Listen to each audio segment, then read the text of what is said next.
Welcome to AwakeningYOU channel. If you appreciate what we do, please support us. Thank you. Channel, Caroline Oceana Ryan. This channeling is part 3 of the channelings on why so many of us write childhood abuse into our life blueprint before reincarnating. Hello, friends. This is Caroline. And this will be the third installment in a series, asking the Ascended Masters, Archangels, etc. for their input on why we intentionally write child abuse into our blueprints before we incarnate. So many people find it unbelievable that anyone would want to abuse a child, particularly physically and especially sexually. But mind you, the emotional scars from being screamed at and insulted, mocked, etc., all that is very, very hard for a youngster as well. You may feel as I do, that you're sort of the one that got away. That you found a way to heal and to restore your true self, and perhaps are still finding your way back to that true and authentic self. And it does take work. We learned last week that the journey of healing reveals so much to us that it's almost, you might say, a kind of boot camp for soul growth. And it's a way that we might release perhaps some lower energies that we picked up in other lifetimes. Everything comes back in. It's in our etheric blueprint. When you and I are born again into another earth life, everything we've experienced in any life comes back in with us, particularly that which has not been resolved. So we've also learned that people experience things such as being trafficked as a child or molested, or assaulted by anybody, to anchor a lot of light into that situation, and to anchor a lot of light into the lives of those who are abusers and who come in with low intent, or who have very, very low consciousness.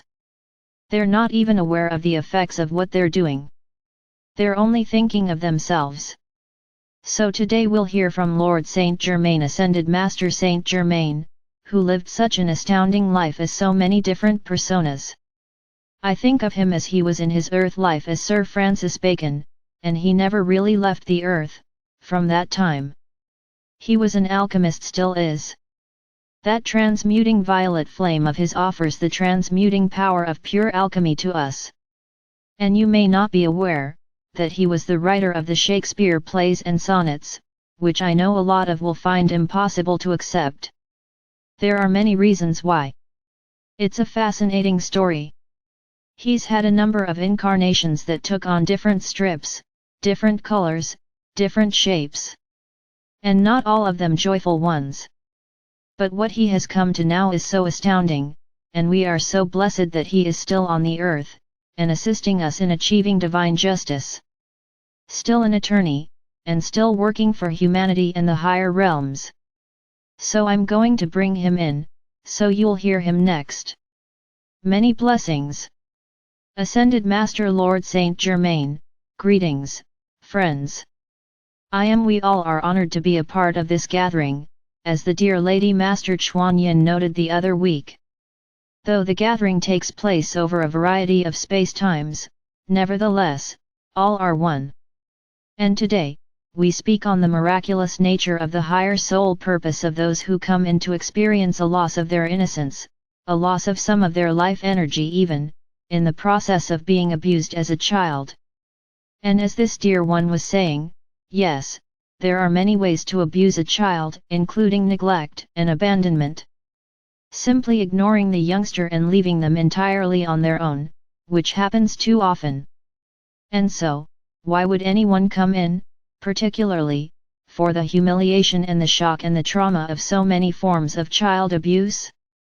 Particularly the sexual abuse appears to be very, very hard for so many people to reconcile. And many remain unconscious about it the whole of their lives. They barely remember, or they block out the entirety of it. And so there are whole huge aspects of their spirit, their inner life, their psyche that are sort of floating out in space, or that is captured by someone of dark intent who has no interest in giving it back. They've hoarded it to themselves. And then this dear one in another incarnation, or in some other form in the etheric, must go after that which has been taken from them, and regain it. Now, this is possible to do without leaving the body, So do not despair if this sort of thing has happened to you or feels to have happened to you. Or if you have unresolved and yet unhealed inner realizations and feelings regarding things that happened to you in infancy, childhood, or youth, etc. All of this can be addressed. It needs to be addressed on the same level at which it occurred, and that means energetically. And as we offer this transmuting flame, dear ones, we do so that you address an issue, as we say, at the same level that it occurred. It is true that things happen to the human body. But what is our interest, all of us in the collective, and to speak individually, my interest as well, is to address the fact that it is the spirit that is most affected, whenever something reaches the human psyche in a very powerful way. And this can include that which is joyful, as well as that which is difficult. When it is shock, when it is trauma, when it is a matter of people being exploited and abused, as you will hear immigrants are, with child separations from families in different social contexts. When you hear of these exploitations, and the violence that can follow, you are witnessing a kind of, we want to say, almost a sort of ritual, which involves trying to disinherit that individual from their own soul presence and soul power. Now, it's in many ways a weak attempt. Because it isn't really possible to separate from someone their true soul power. Not completely. They always have the option of regaining that connection. And those who come in now, your generations, as you are hearing me now, all of you and the generation coming in now, is doing so with an entirely different agenda than those who came in the past, and said, yes, I'll be abused again, for this reason or that. So the agenda this time, the mission, if you will, is to plant inside of abuse forms themselves, a brilliant spark of light, which is pure empowerment. Now, this connects not only to your sun soul, but also connects to the great central sun, and all of the elevating and ascending requirements, expectations, and actions of the great central sun, who is known as Lord Alcyone. It isn't possible anymore to come in and simply experience something, and have it be devastating and seemingly meaningless. Then you have to come in again, and straighten it out, and perhaps straighten out a bit of it in the next earth life, but not all. So you come in once more, and meanwhile, gathering more trauma. And you will have heard energy workers say, when you come into this earth life and you experience trauma, it's because that exact sort of thing has happened to you before. And what you experience in this life is to awaken you to what you've been through before, and to finally resolve it. Now, most people don't quite grasp that in the context of an earth life. And yet still, the idealism and the determination of each soul deciding to incarnate once again, that is still there. The expectation is still there, I may yet learn something. I may yet heal, and regain something of the wholeness that I lost in this incarnation or that. And I might yet shed light into that issue, to where it is never quite so low again. So there is a degree to which even human sexuality has been going through a very great shift on the planet, and that includes these exploitations, particularly of women and children, or of anyone. The reason for the shift, is because Earth herself will no longer tolerate these kinds of assaults. They are symbolically an assault on her, as well as an assault on the sovereignty, the individual soul presence, of each individual who is harmed this way. There's a sense to which you will, in time, overcome the duality of saying, good was done here, and harm was done there. You will come to explain to anyone, all of it is good. There's even a phrase you'll hear people use, where they will say, it's all good. And this is a beautiful moment, a beautiful breakthrough moment in human consciousness, although people shrug it off as just being a matter of, oh well, these hip-hop artists. They just wanted to remind one another, the successful ones, to not be so spoiled as to forget how blessed they are.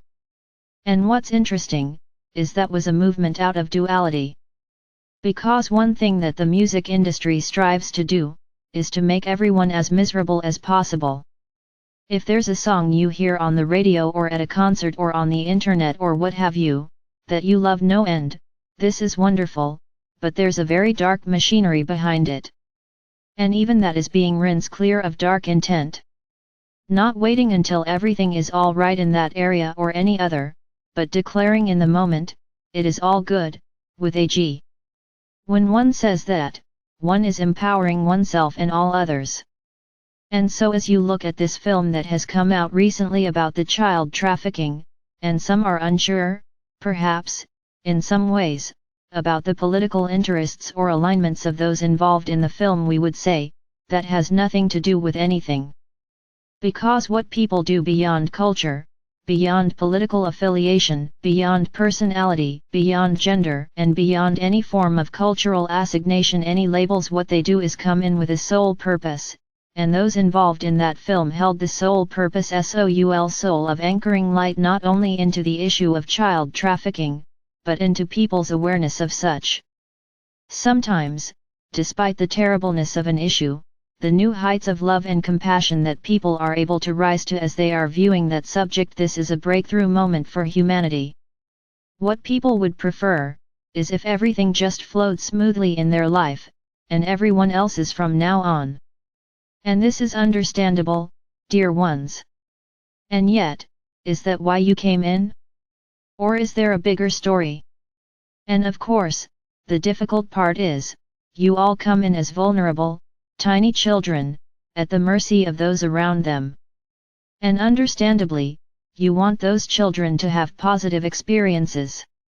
But some of them have come in intentionally deciding on a soul level, on a higher self level, making this decision quite powerfully, quite consciously in the higher realms. I go into this terrible situation, so as to anchor light into it, and also to assist humankind in understanding, whether or not we created duality, we are here now to assist in dismantling it. And you cannot dismantle duality by suddenly making everything okay. And everyone says, thank God we don't have any problems anymore. Everyone's wealthy and well-intended and fulfilled, and there's only peace in the world. All of this sounds completely wonderful. We are applauding these images and these visions. But you won't get there by ignoring what still exists directly to your left and your right.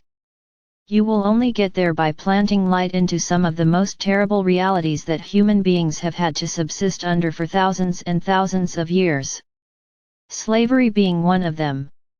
You will notice in many cultures, women are still treated as slaves. Children are still treated as objects to be owned and directed. And we don't say that children ought to simply raise themselves. Of course, they need some direction, guidance, and support, as well as plenty of love and encouragement. But there are many, even in the developed world, who are apparently quiet, one might say, empowered, gifted, and educated, who have to control every ounce of their children's lives, because they feel, well, we're a bit of a factory, and this was one of our products. And there's no more heart, compassion, or warmth put into their parenting processes than that. So to simply vilify a few aspects of any one culture or of Earth civilization, and say, why is this here, we would say, does not quite cover the issue. Everyone has to look within their own heart to see how much they desire to control who and what children already what they've come in us. And certainly there is very deep and very serious social programming, as well as religious and academic programming of all kinds that goes on in most cultures. And this too needs to be rooted out and released. So what we will do now, is place that entire planet of yours, and she is so beautiful and so courageous. She feels the love and the warmth, the brilliant light of each of you, and she is utterly thankful, chock full of appreciation for your beautiful presences, and we're placing your entire Lady Gaia in our beautiful transmuting violet flame. This cool violet flame transmuting all of that which would grab up a child's life energy for itself, disappearing, dissolving, releasing all the old contracts, all the old constructions of the past that have held people in what is called karma, and it actually goes plenty deeper than that. Releasing all agreements to live in duality, to sustain duality, and infusing all of these dark areas with a higher light that is constantly striving, constantly moving forward, not to judge, but to love and accept and to elevate every single dark frequency, returning it to the light. And this is true transmutation. This is true alchemy. And each of you carries this power within yourselves. Put each situation in your own life, as well as your countries and your earths, into the violet flame right now, and require that it move only to its highest form, its highest iteration. Give thanks and appreciation that this is occurring now. Require peace on your planet. Require it. Peace for all beings, abundance for all beings, a calm and fruitful and fulfilling life for all persons. And know that this is unfolding. Why? Because of what you see occurring outwardly? No, dear ones. Because of you and who you are, and what you have done in this world. What you bring. This beautiful light that you hold. We give thanks for you in every moment. And so we send many blessings. Namaste.